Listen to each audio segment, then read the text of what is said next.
Hi there, this is Jeanette Comerford for Whimsy Stamps. Today I'm going to be showing you how to make a Halloween door hanger. This is featuring the brand new 2015 Autumn Stamps Spooky Sookie, the Halloween fairy, that's illustrated by Lizzie Love, as well as some Whimsy Halloween dies. I just stamped out the stamps and the sentiments that come with the set just so I can get an idea of how they all go together.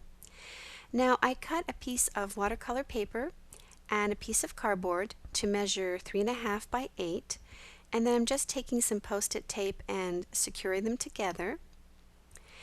To make the opening for the doorknob for the door hanger, I'm just using a Spellbinders die, and I'll just run it through my Big Shot.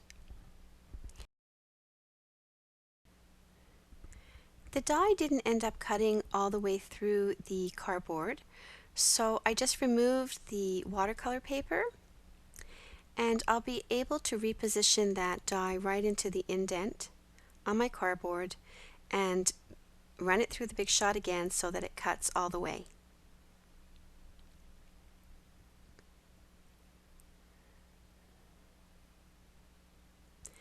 So while I have my Big Shot out, I'll just go ahead and cut out all the other pieces that I need. So this is from the Whimsy Halloween die set. I'm cutting out a black cat and a bat, and I'll go ahead and cut out a couple more bats just in case I need more than one. I often do this when I'm die cutting. I'll cut extra, and then if I don't end up using them, I can always use them on a later project.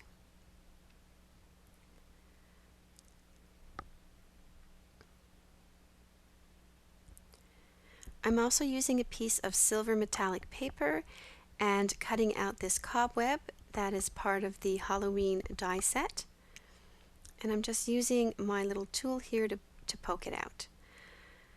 I also wanted to dress up the opening for the doorknob. So I'm taking this Spellbinders die. It has a nice sort of scalloped decoration around it. And then I took this same circle die I used, and I'm going to run that through the Big Shot. It's going to leave a very delicate sort of scallop. You'll see that in a minute. I just trimmed, there was a few little bits of cardstock that shouldn't be there, so I just sort of trimmed those with my scissors. And I have this really pretty ring.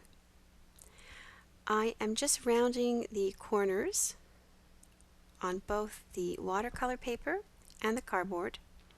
The cardboard needed a little bit more force to do. And now we're going to add the background to the watercolor paper.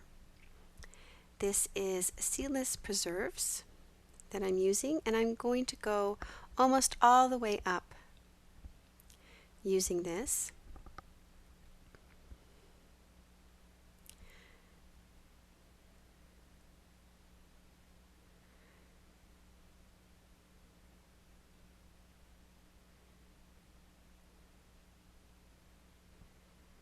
And then for the topmost part, I'm using chipped sapphire. And I'll be adding that on. I'm using very sort of light layers. I'm building the color. I find that much better than trying to go too dark too fast. And you can see I'm blending that out into the Seedless Preserves. So you get a really nice sort of color where the two meet. Then I'm taking black soot and I'm putting this along the bottom, and I want a fair bit of coverage on that. I want it to be quite a bit darker. And then I'll just take that Seedless Preserves again and sort of soften up the edge there. And then I'll just put a little bit of black soot around the whole edge of the door hanger. Now I have some water and a water brush, and I'm just tapping my paintbrush, and the water is splattering all over the watercolor paper. So you can do this as much or as little as you want. And then I just took a paper towel and just sort of dabbed off the water, and then I left that to dry. Now this is the circle that we cut out for the doorknob, and I'm going to turn it into a moon. I'm using Hero Art's soft yellow, and now I'm just adding quite a bit of water to this. And to make the craters of the moon, I'm going to be using my Zig clean color brush. This is in light gray, and you can see how it sort of gives the illusion of craters. So I'm going to put that aside to dry. And now we're going to just adhere everything together. I'm using Scor-Pal tape because I really want these two pieces to be stuck together nicely. And I'm going to do my best to sort of line them up. And then anything that sort of shows from the cardboard, like you see here, there's a little bit, I'm just going to trim that off.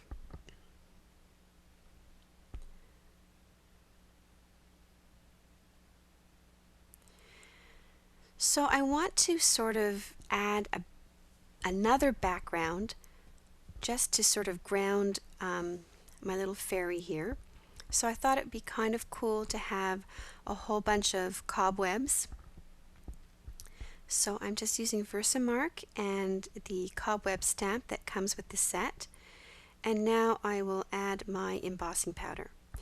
Now when I cut the cobweb stamp out, I guess I didn't cut enough around the edges, and some of those sort of picked up the Versafine ink and then the powder, so you can see there's some lines there that don't belong there.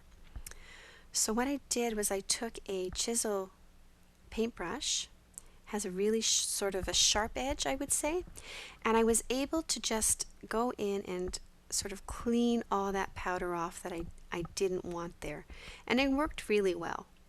So that's sort of a good little tip for getting rid of stray powder.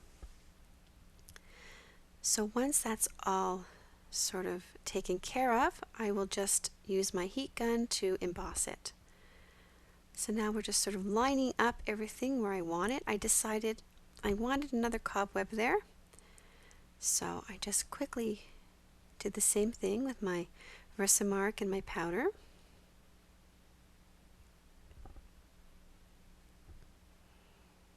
And I sort of like that look a little bit better.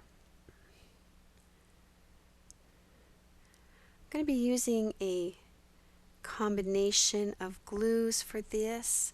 For the finer pieces, I will use Zig Glue. Just adding little dots of glue.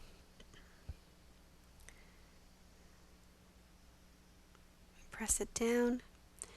And for the cobweb, the same thing. I'm going to be using the Zig Glue. And I'll just put that mounting block there to sort of hold it down while it dries. Just putting the little cat. For the moon, because it had curled up a little bit because of all the water I put on it, I'm adhering that with Scor-Pal tape, and that is going to keep it adhered flat to my door hanger. And for Sookie, the same thing. I will add Scor-Pal tape, and then for her legs, sort of the tinier components, I will add the Zig Glue. So the final things to add are those little bats, and that makes my door hanger. I'm really happy with the way it turned out. This is the first time I've used a Lizzie Love image, and I find them really, really cute. For more information, you can visit my blog, or you can look at the information bar below this video on YouTube. Thanks for watching.